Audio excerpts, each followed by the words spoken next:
नमस्कार दोस्तों, कैसे हैं आप? आई होप आप बहुत अच्छे होंगे, बहुत खुश होंगे। तो आज मैं उस टॉपिक के ऊपर बात करूंगी कि एक ऐसी पुस्तक है जिसके अंदर हमारे हर रहस्यमय सवालों के जवाब हैं, और उस पुस्तक का नाम है भगवत गीता। जो हजारों वर्ष पहले भगवान श्री कृष्ण ने अर्जुन को गीता का उपदेश दिया था, उस वो जो किताब है, उस किताब में हमारे हर सवाल का जवाब है। हम कौन हैं, परमात्मा कौन है, हमारी लाइफ में दुख क्यों आते हैं, कर्म का फल क्या होता है, कर्म का बंधन क्या है, कर्मों से हम कैसे मुक्त हों, हर सवाल का जवाब उस किताब के अंदर है। तो आइए शुरू करते हैं। पहला है समर्पण। समर्पण क्या है कि जो कुछ भी है, जो कुछ भी मेरी लाइफ में घटित हो रहा है, जो कुछ भी मुझे मिला है, वो सब परमात्मा का है, वो सब भगवान का है। हम सब लोगों को ये घमंड होता है कि ये शरीर मेरा है, मैं ये हूँ, मैं सीए हूँ, मैं डॉक्टर हूँ, ये घर मेरा है, ये गाड़ी मेरी है, ये बेटा मेरा है, ये माँ मेरी है, ये पिताजी मेरा है। हम सब अपने आप को एक शरीर समझते हैं, और ये जो हमारे आसपास की जो दुनिया, जो प्रभु ने, जो भगवान ने हमें गिफ्ट में दी हैं, उन सब चीज़ों को हम अपना समझते हैं। मैं आपको एक एग्जाम्पल देती हूँ। आप समंदर को देखो कि उसके अंदर जब तूफान आता है तो बहुत ज़्यादा लहरें उठती हैं, और वो लहरें इतनी ऊंची होती हैं कि वो अलग अलग आकार ले लेती हैं, लेकिन आखिर में उन लहरों को समंदर के अंदर ही मिलना होता है। इसी तरह से इंसान चाहे कितने भी बड़ा बिजनेसमैन बन जाए, चाहे कितने बड़े घर बना ले, बंगला, गाड़ी, कुछ भी ले ले, लेकिन आखिर में और उसे ऐसे लगता है कि ये सब मैं कर रहा हूँ, और यहीं से दुखों का कारण शुरू हो जाता है कि इस चीज़ का निर्माण मैंने किया, ये चीज़ मैंने बनाई। लेकिन ये सोचो कि जो कुछ भी लिया है वो किराए का है। ये सोचो कि जो कुछ भी लिया है वो यहीं से लिया है और यहीं पर छोड़ के जाना है। ये किराए का घर है, ये किराए की गाड़ी है, ये किराए का बंगला है, और इसको हमें एक दिन यहीं पर छोड़ के जाना है।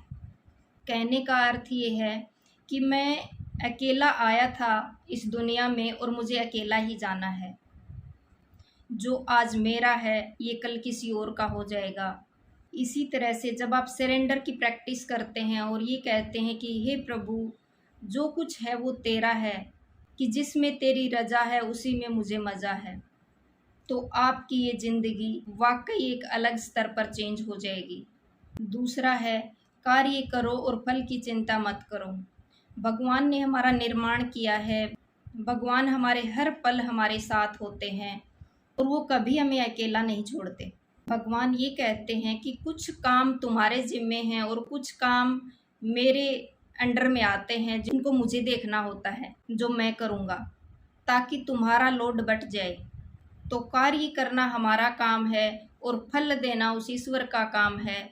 तो हमें पूरी मेहनत के साथ काम करना चाहिए, और उस यूनिवर्स के भरोसे, उस ब्रह्मांड के भरोसे हमें अपना काम सौंप देना चाहिए कि हे प्रभु, मैं अपनी मेहनत कर रहा हूँ, अब आपको फल देना है, जैसा आप चाहेंगे वैसे मैं करता जाऊँगा।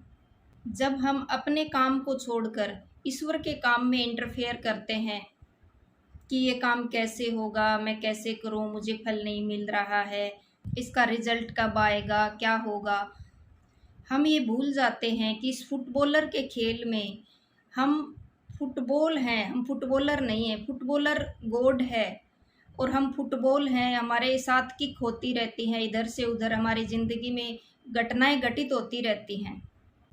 फुटबॉलर वो परमात्मा है, वो परमेश्वर है। जिस दिन हमें ये एहसास हो जाता है कि हमारे हाथ में सिर्फ काम है, उसी दिन हमारी समस्याएं शांत होने लगती हैं और हमें एक नया रास्ता नज़र आने लगता है। और अगली जो शिक्षा है वो ये है कि जो भी हो रहा है अच्छे के लिए हो रहा है।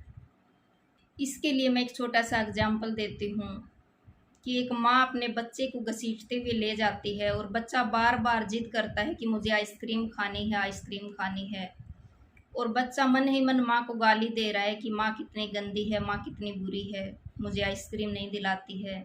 अगर बच्चे की साइड से देखें तो माँ बुरी है, और माँ की साइड से देखें तो बच्चा जानबूझकर जिद कर रहा है, क्योंकि डॉक्टर ने मना किया है आइसक्रीम खाने से, इसलिए माँ ने उसे कष्ट देकर भी आइसक्रीम नहीं दी।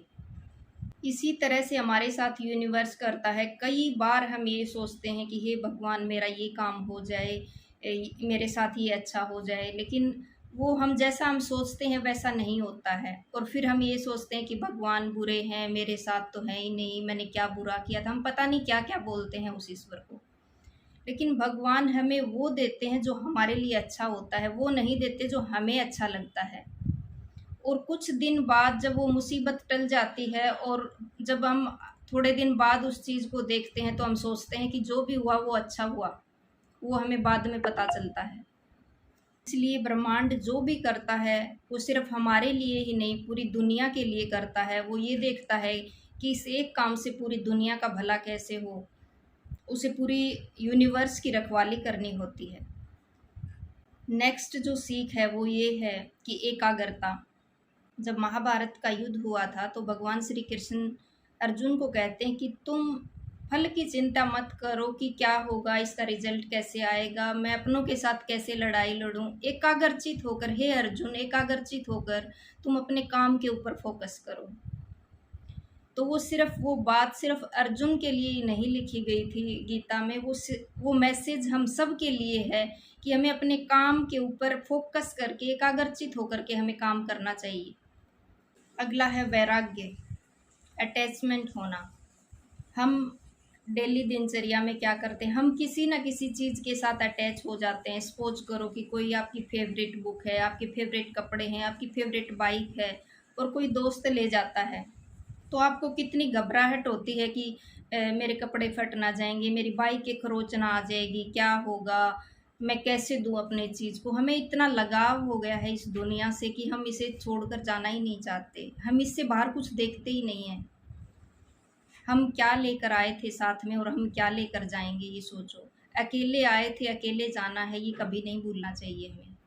ये माँ मेरी है, ये पत्नी मेरी है, ये बच्चे मेरे हैं, ये सब पहले से निर्धारण होता है। हमारी जो फैमिली है, जिसके साथ हमारे कर्म बंधन है, ये पहले से डिसाइड होता है कि पिछले जन्म में भी हम इनके साथ कर्म में कहीं ना कहीं मिले हुए हैं।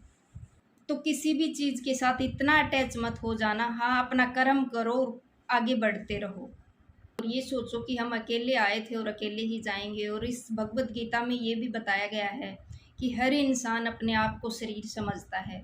एक्चुअल में हम शरीर नहीं है, हम एक आत्मा है जो कभी नहीं मरती है, जो कभी नहीं जिसको छुआ नहीं जा सकता, जिसको काटा नहीं जा सकता, जिसको मारा नहीं जा सकता।